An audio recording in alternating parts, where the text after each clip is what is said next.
Good morning, good afternoon, and good evening. My name is Matthew Baird. I'm the Executive Director of the Asian Research Institute for Environmental Law, and it's a great pleasure to welcome you here today for our first of four webcasts, Seeds of Justice, looking at COP26 and the Glasgow Climate Conference.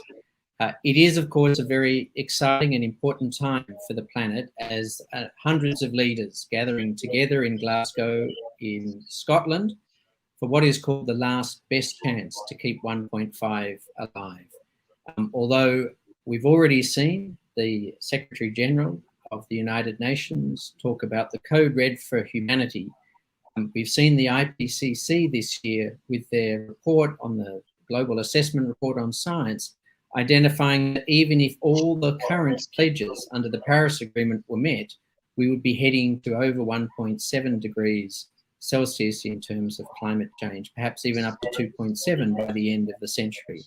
So this is a very dangerous point for humanity and for the planet. And so it's interesting to see at this point of time how the world leaders and their sponsors and civil society have come together in Glasgow at the 26th meeting of the Conference of Parties on the Framework Convention of Climate Change, which was signed in 1992, which was the time when humanity and the world leaders recognized that anthropogenic climate change was a significant threat to humanity and to the planet.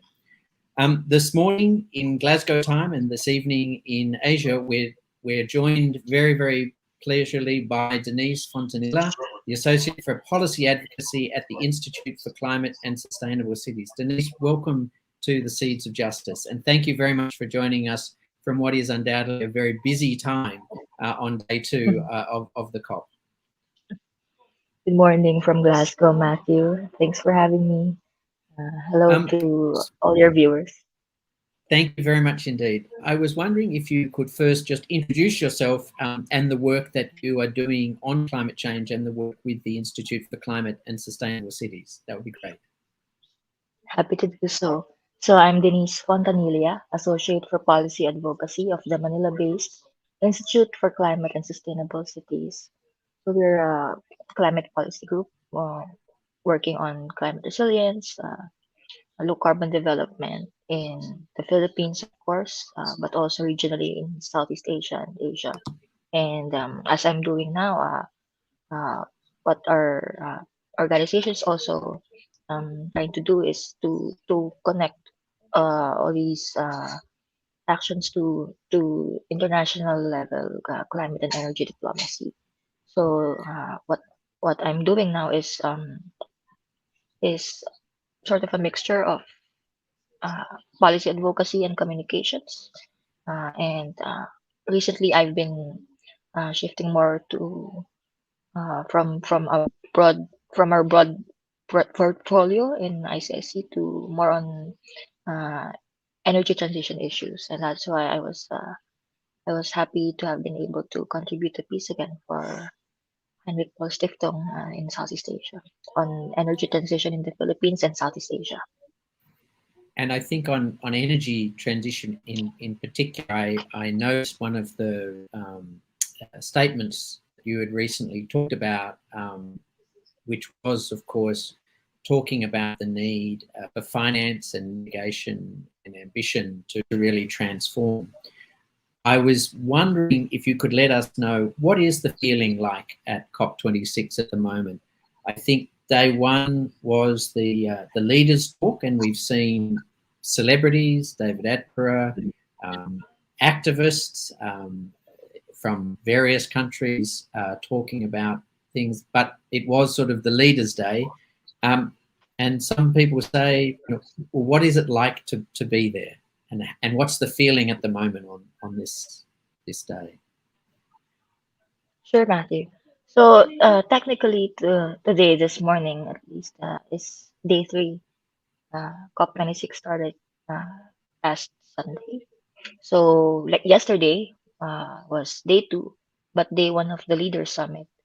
So as I'm sure many, if not all of you have seen, we've had U.S. President Joe Biden, we've had French President Macron, of course, UK Prime Minister Boris Johnson. I saw Prince Charles and the Indonesian President Joko Widodo uh, along the halls yesterday. But it was pretty busy. Actually, I'm still at my hotel now because my colleagues and I are trying to learn our lessons from yesterday. We came in, and because of the very busy preparations, the security, we had to line up for over an hour in the cold of Glasgow just to get inside.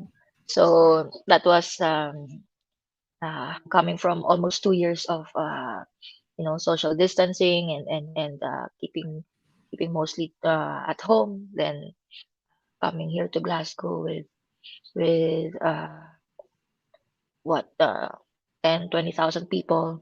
Um, of course, we can't be all wearing masks all the time. For example, here while we're eating and drinking, of course. So it's quite quite the experience for countries like mine, the Philippines, where you can't really still gather. Social gatherings are still very limited given our Mm. long-standing lockdown.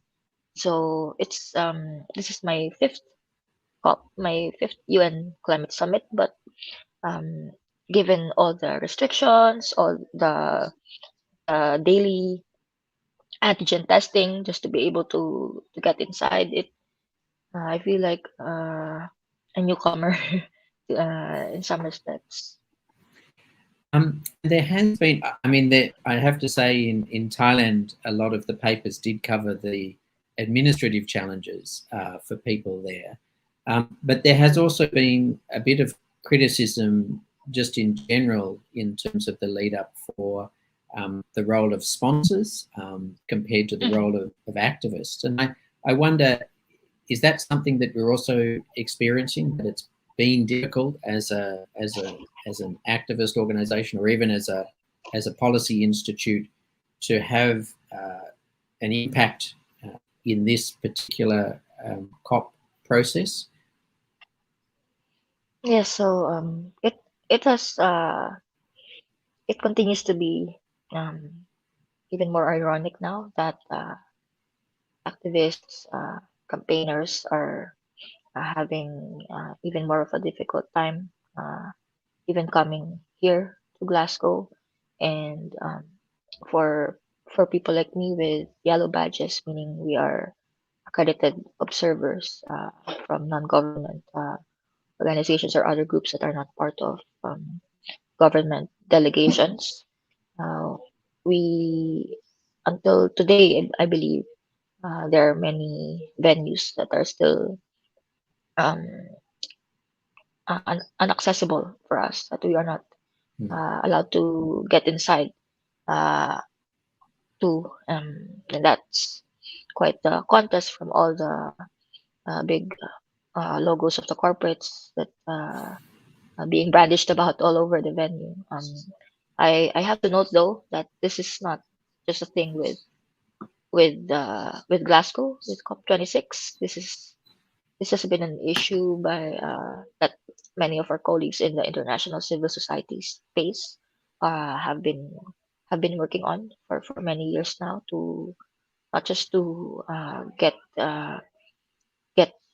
more access for civil society, more transparency um, from the presidency, from the UN Climate Convention, but also to double check who who the corporate sponsors are, like what would be their interests and conflicts of interest. So yeah, that's that is not new to the scope, certainly, Mm. and we hope that our colleagues can keep the good up the good fight in making sure that the balances are balance of power is more or less more settled. And I guess it's relatively important. We talked to colleagues at Parabucas the last 2 weeks just on the issues about the biodiversity COP and the challenges there with access and engagement. And certainly, I mean, you called in a recent article about very much that need for the Finance Secretary of the Philippines, who's heading the delegation, to really echo that public clamour for climate justice. And I think one of the things you really focused on was this sort of $100 billion pledge, which seems to have fallen short. One could argue that even if they just agreed not to subsidise fossil fuels, that target would well be reached. I wonder, what do you think? What are you expecting from this meeting? Do you think that we'll get those pledges or those commitments to really reflect the urgency that we're seeing in many of the public statements? That was certainly disappointing, Matthew, when just days before the COP, the joint report of the UK presidency with the Canadian and German ministers was published, and we saw that the finance gap seems even larger than ever, and we went into negotiations mode, knowing that for us, for developing countries like us, developed countries who pledged back in Copenhagen 2009 to deliver on the $100 billion a year pledge, will fall short, and that they might likely, so there's still no certainty of getting that 100 billion per year pledge delivered, even in the next 2 years. So um, that certainly wasn't very helpful in building trust and confidence for the negotiations here. Uh, we're seeing some positive signs, of course, some progress in the recently concluded G20 talks in Milan, but of course still not enough. What we're seeing now is that the finance gap is still gaping, the ambitions gap. Um, even with even if all nations were to fully implement their Paris pledges, their nationally determined contributions, still the world will see what over 2 degrees Celsius of global warming compared to pre-industrial period. So that's of course still nowhere enough uh, to stave off the worst impacts of the climate crisis, to lead us to a fighting chance to survive and thrive, keep us to that 1.5 threshold. And I mean, I looked sort of on the UK presidency website that their objectives, they sort of say consign coal power to history. Well, I think in Southeast Asia we know that coal will actually increase, is planned to increase, and the only way it can be stopped is if there is significant investment in alternatives and efficiency. So that's be financed, and if the gap is there, it seems that won't be achieved. The move to clean electric vehicles seem to be something that is so foreign in some ways to those in Southeast Asia. I mean, it just seems to be a very much a Western focus to be able to drive a clean car. Although in my country, Australia, you might have an electric vehicle, but if you're plugging it into the grid, it's 70% coal powered, which is always again a great tragedy. I was about to say, I was about to say, Matthew, that we're we're seeing in not just in Thailand, which is the biggest automobile manufacturer, right, in Southeast Asia, but even in Indonesia, many many incentives for electric car manufacturers. But still, if again, like you said, if the grid is still mostly coal, then that's not really how you want to define uh, net zero, net carbon, right? And so that's really in the spirit of what I recently wrote for the think piece I recently wrote for HPS, that Southeast Asia must define its future, not necessarily because of uh, agreements or commitments to the Paris Agreement, but it must carve out its own like destiny, its own route to development, that it's less of uh, mitigation or adaptation per se than establishing resilience in the heart of long-term development, uh, establishing resilience in macroeconomic fundamentals. So uh, I'm looking at our countries in Southeast Asia, with some already with net zero pledges, some earlier, some later, and even my country, the Philippines, doesn't have a net zero pledge yet. But um, we're seeing that governments and businesses alike uh, are are rightfully seeing climate action as just a co-benefit of, for example, better mobility. If we establish more, better connected, uh, good bicycle lanes, for example, and public transit options, then that's good for the majority.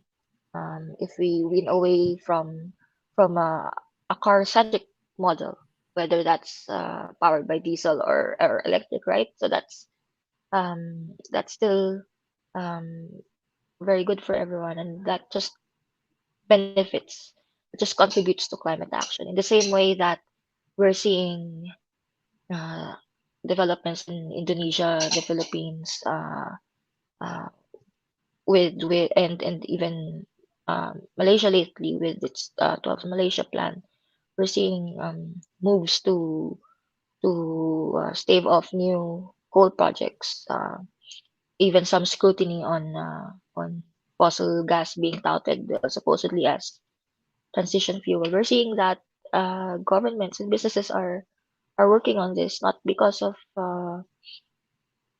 Paris Agreement, of the UN Climate Convention, but because coal is increasingly becoming expensive and unreliable, whereas solar and wind and other renewable energy is becoming more cheaper, um, um, and and and uh, uh, and more reliable, and also indigenous for many of Southeast Asian countries. So that's really how how a region and how the individual countries of ASEAN should be pursuing this. And I like the, that think piece, the way you sort of structured it, because it was saying, look, this is actually about ASEAN, or coming together and working out its future. And if people are transitioning to electric vehicles from a manufacturing sense, it makes sense to get engaged in that, and that also then leads to supply chain benefits for a whole range of Exactly. products. And I saw this. I mean, I think the Philippines, in the road sharing movement, when people talk about using bicycles and public transport, you're also changing the way people see cities. I wonder if you could just sort of, in terms of from a city perspective, and we know that they are huge consumers of energy and create our greenhouse emissions. They're intensive. They also have consequences. I mean, how can we build that resilient framework for economies? What would you hope to see people do, either at the COP or beyond, in terms of helping that sustainable transition? And I think I agree with you wholeheartedly that it's more than just carbon neutrality or decarbonisation.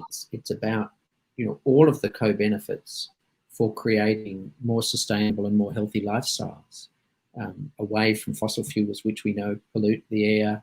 They cause enormous water pollution, air pollution in their manufacturing and creation.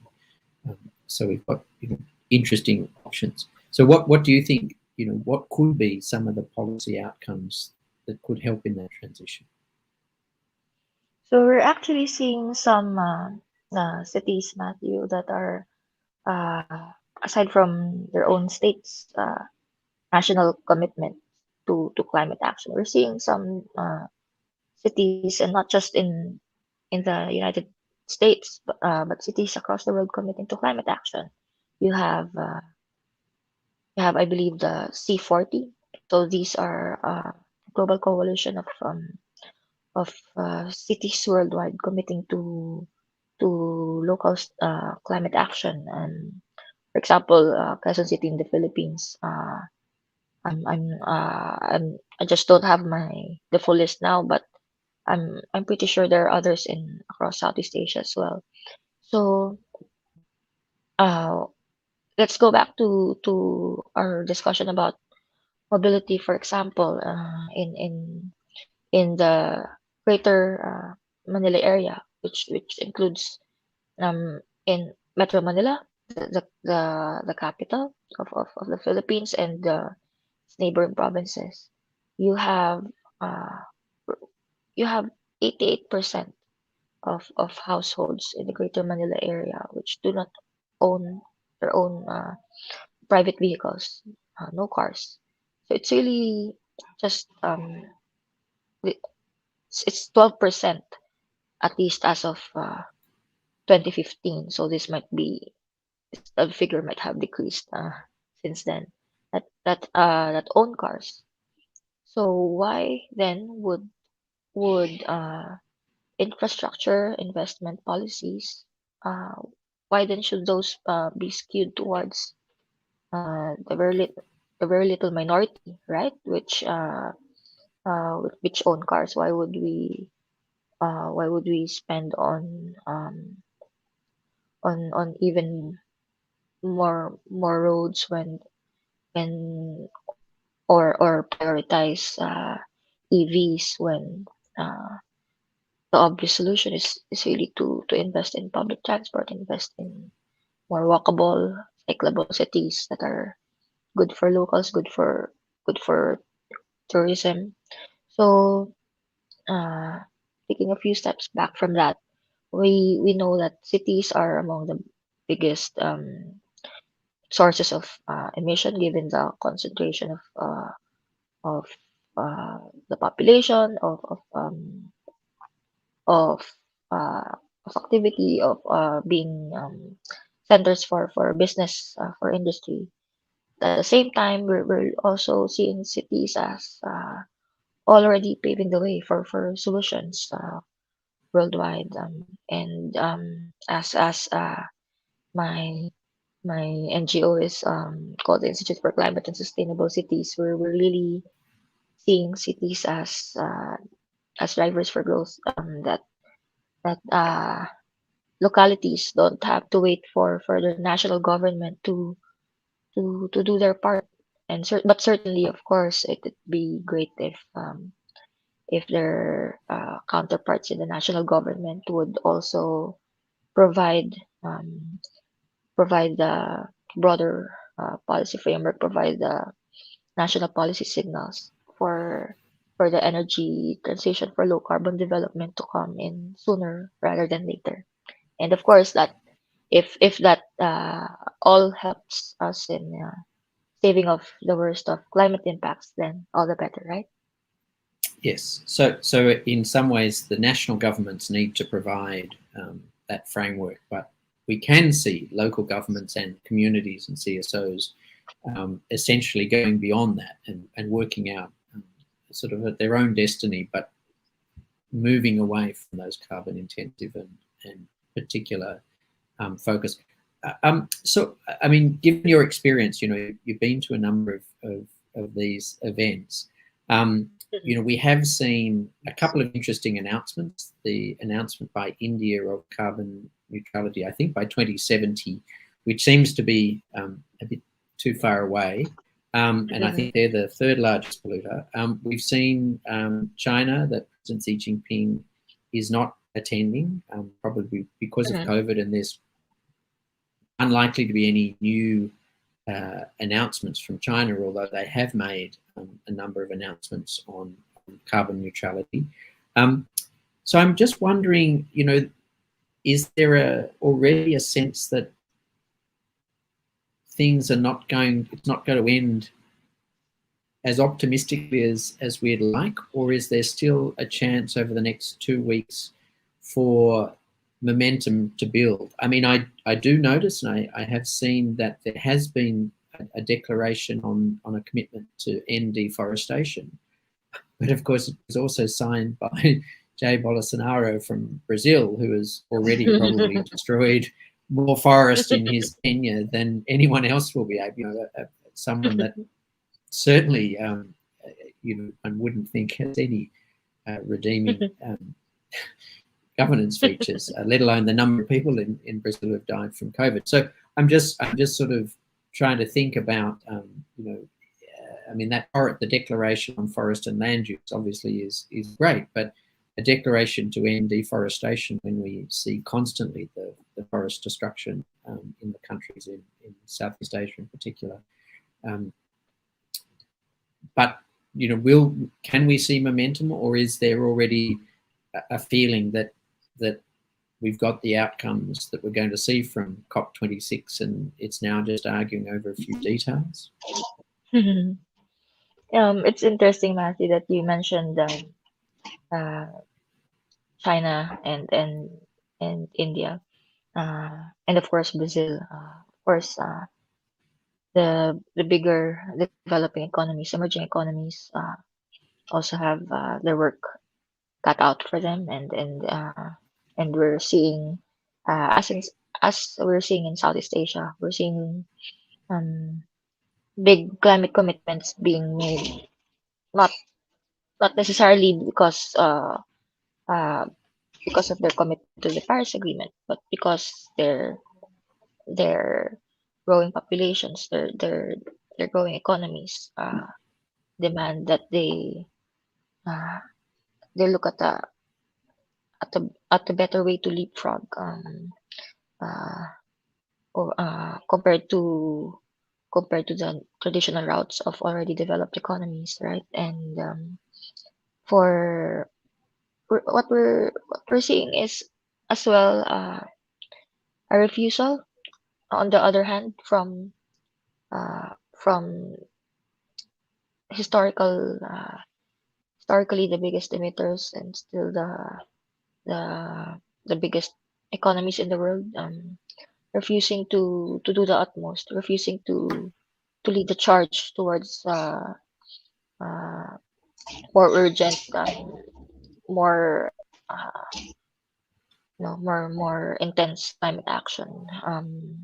As I said earlier, the report that was released by the UK presidency shows that even a 2009 pledge of these developed countries to do the barest minimum in terms of climate finance for developed countries, for developing countries, I mean, uh, they they admitted that they've fallen short, and that it will take them at least 2 more years to to make up for this. We're seeing the United States, and Australia, for example, uh, being um, negligent uh, of their roles here. So it's, uh, shall we say, it's not just China and India that we have to look at. It's really just a global crisis, right? That requires global solutions. And as President Xi Jinping said, none of us can stay safe on our own, and that's why uh, people like me have come our region all the way here to Glasgow to hopefully contribute towards that much needed solidarity and cooperation. And we we have to continue to do what we can because COVID or not, the climate crisis is here, and it will just, as we're seeing, it will just intensify. Even the floods have. We are used to floods and typhoons in our region, and we're seeing um, we're seeing developed countries like Japan, uh, Germany, and even now even the UK um, has suffered through a spate of flooding. So it's while many of our countries in Southeast Asia are among the most vulnerable to climate change and are at the front line of impacts. Climate change will not spare any country, and that's why we, whatever the whatever the signs are coming in, we have to do what we can, especially our governments here over the next 2 weeks, to make sure that we still have a fighting chance to survive and thrive.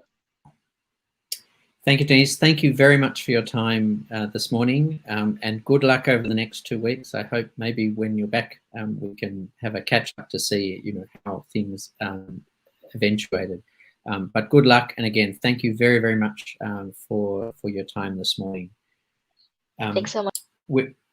Thank you. We're now moving on to our second guest today, who'll bring another perspective. John Leo Algo is from Living Laudato City in the Philippines, and he's also there in Glasgow. So, John Leo, are you there? Yes, good morning, Matthew, and good morning to the viewers of this program. Good morning. Thank you very much for being with us. I'm wondering if you could just sort of introduce yourself and explain in particular what Living Laudato Si does and its background and its work on climate change as well. Sure. Living Laudato Si Philippines is a faith-based NGO founded on the third anniversary of landfall of Super Typhoon Haiyan or Yolanda in the Philippines. And its main goals basically focus on two, the first of which is to pressure faith-based institutions and Philippine financial institutions to divest from environmentally destructive activities, including coal and mining, which gives our organization the climate aspect as well. And the second aim of our group is to promote sustainable attitudes and lifestyles that also align with climate change adaptation and mitigation, as well as pursuing of climate justice. So I serve as executive director for programs and campaigns of said organization. And we're also a member of numerous networks in the Philippines and in Southeast Asia in pursuit of climate and environment action. And Ariel has also had a number of events with Living Laudato Si before, so it's great to welcome you here. Yes. I mean, in terms of arriving at COP26, how do you feel? I mean, how are faith-based organizations and faith movements treated as sort of, I guess, as part of the NGO activist network? Is there a specific place for you in COP26, or do you have to sort of work your way into the debate and the discussion? In terms of engagements with, from our perspective, with other stakeholders here at COP26 so far, what I've noticed is, well, of course, we are currently living in an era of COVID, and that makes interactions a little bit tricky. But so far, at least from my experience, COVID has not really played that big of a role in terms of difficulties in communicating with people. And we can also attribute that to, of course, the availability of virtual and online modes of communication. And the testings here in the venue for COP have been very. Everyone has to submit to a lateral flow test and submit a negative result before even entering the venue. And I think that adds to the safety and security of the place, despite having tens of thousands of people in attendance on this. But furthermore, just to share at least some of our experiences here for LLS specifically, we were able to attend a civic reception hosted by the Glasgow City Chambers, the city council basically, and we were able to interact with many of the local organization leaders in terms of, for example, Christian Aid. We met with some of their representatives at their event, and um, also, we are able to secure a meeting with a member of the Scottish Parliament in our pursuit of loss and damage, for example. So, for me, this is a good sign that the persistence of the pandemic, which may not end anytime soon, at the very least, in terms of our ability to engage and communicate effectively with potential partners and negotiators, even, it almost feels like normal, just like it did in the previous COPs.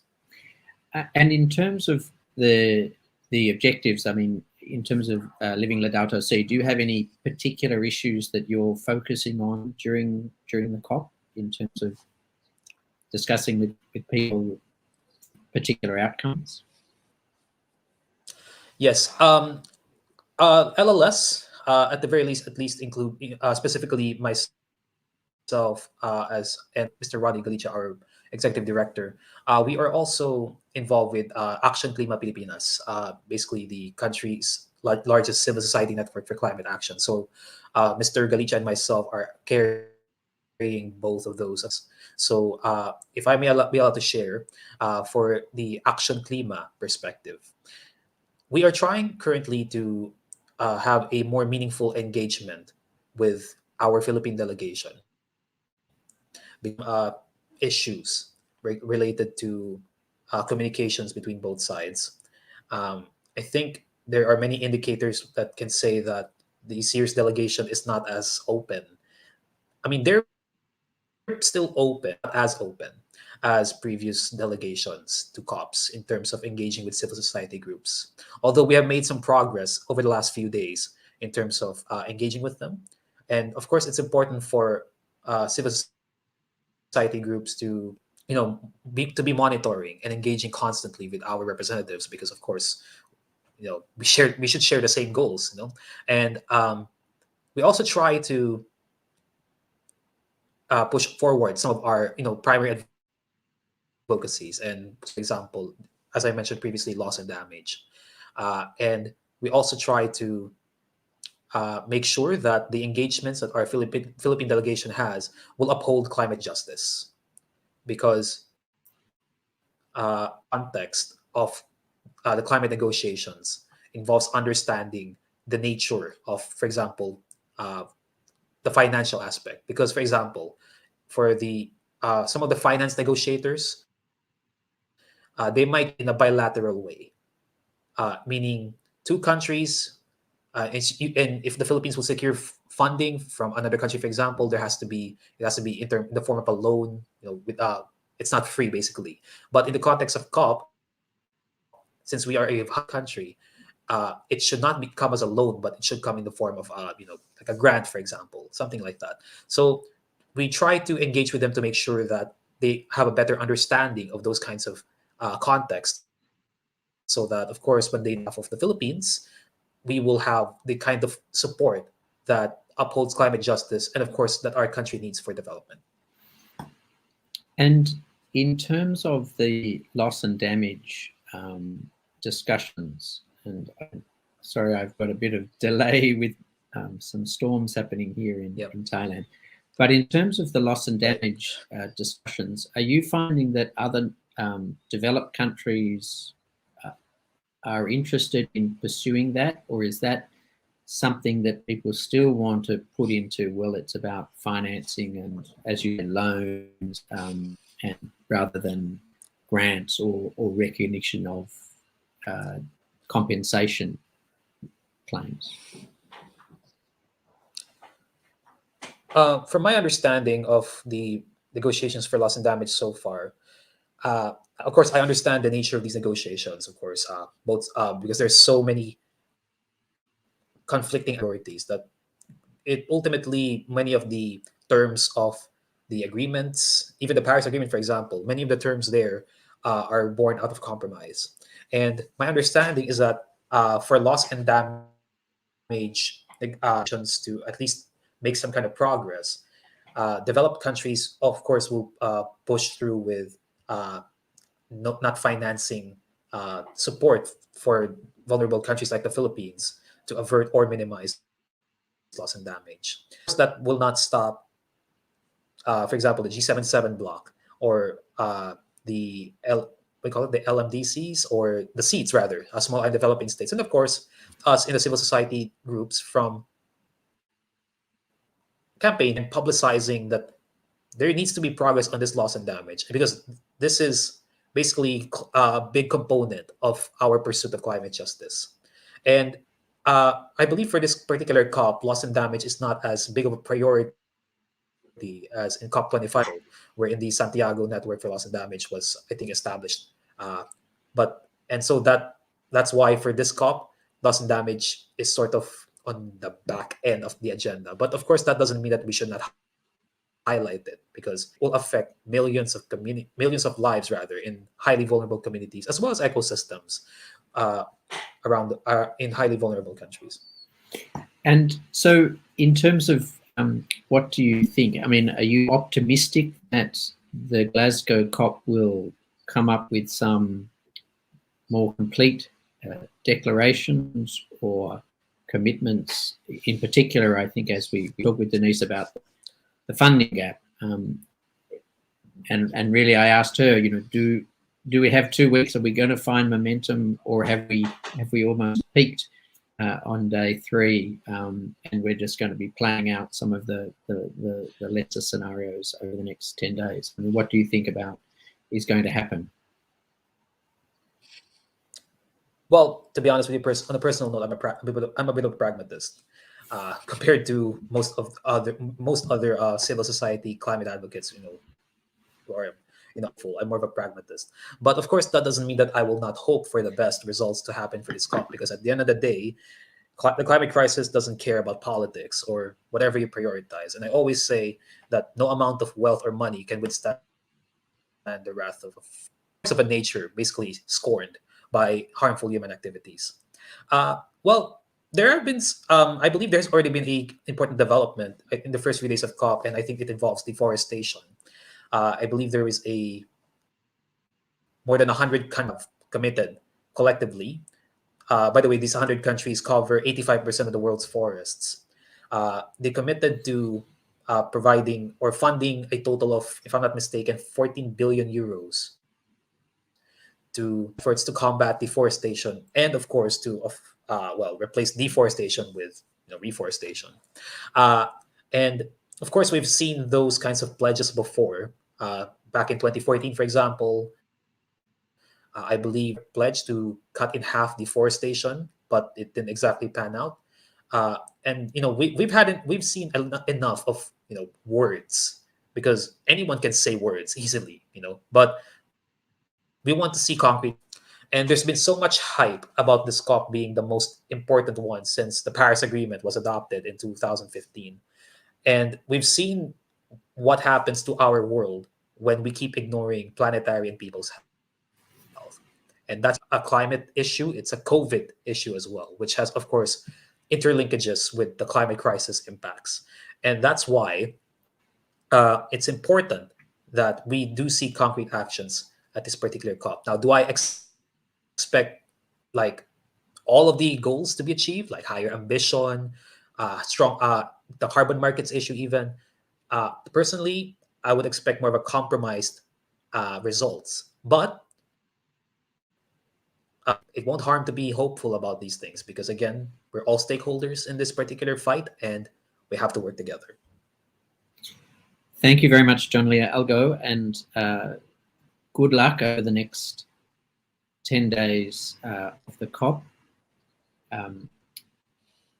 I want to thank you very much for your time this morning and wish you all the best in raising those issues and keeping the focus on actions, not words. So thank you very much indeed for your time this afternoon. Thank you as well, Matthew. So that concludes our Seeds of Justice for today.